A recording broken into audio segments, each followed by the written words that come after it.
Yeah.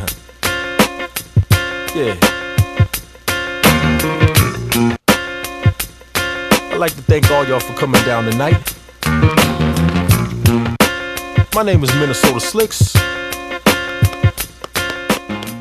Musab. Welcome to Autumn Treats. Thanks for coming in. So tell us a little bit about your album coming out in early August called Slicks Box. Yeah, Slicks Box is it's gonna be the freshest record out for the summer. You know what I mean? It's very detailed. It's you know, I should say explicit. You know what I mean? It gets down to the nitty gritty. You know what I mean? What is Slicks Box? What does that mean? Slicks Box. That's well, I go by the name Minnesota Slicks. Those who don't know, you're lame. You know what I mean? And then so Slicks Box just encompasses my world. You know what I mean? So you're coming into my world. So that's what I'm selling you. Like I told you in 2002, I respected life. You know, that's all I got to sell you. You know.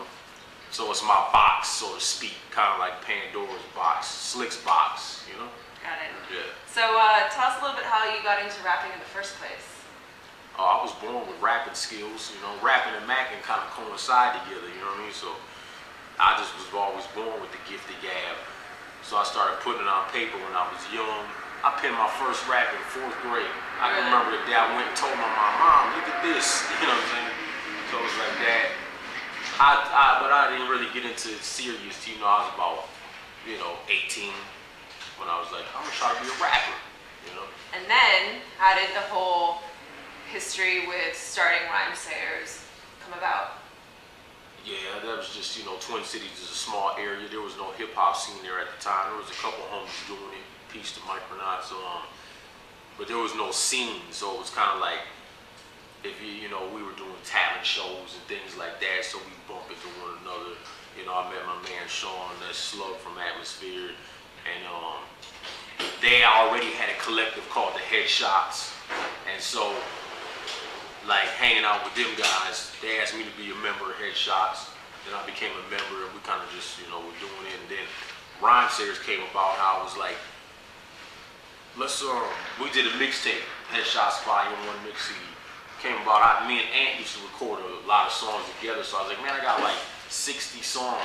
And I was like, I went to my man Sadiq, like, hey, let's just put out a record. He was like, all right. And kind of hints that's when Rhyme Sayers was born. In Comparison. Comparison was the first release. That was the first release in '96, yeah. Alright, so let's talk about a couple of the songs on here. The first single off this album is called Bang. Bang. Yeah. I tried to say it like that? Okay, the first single is Bang. Yeah. So what's the inspiration for that? And tell us the inspiration for Bang is just hot rap music, Not only, I got the whole thing going, but I think I'm one of the best cats rapping. So I'm saying, like, Bang is to express that. It's just a tight rap song, which nobody's really doing nowadays. So I'm saying, let's make tight rap music. So Bang is that. You see what I'm saying? That's a nice intro. It's banging. It's banging. It's bang. I didn't even have nothing else. My man played with y'all. That's banging. And that was it. Why is it buried at track number 8? At track number 8? Yeah. There's 12 songs on the album. They are all very strategically picked and, put into place. Every song can be a single. Matter of fact, the sleeper song on my record is Kanye's single classic, okay? I just heard that and I was kind of like, that was the one song on my record where I was like, I'm feeling it. I'm putting it on here for personal reasons, but I think it's not outshining all the other joints. But I heard him do that, and I was like, oh, I'm all right. That's what I'm saying. Life likes me. The timing, it's all good right now. You know what I mean? Like, okay, this single's my sleeper.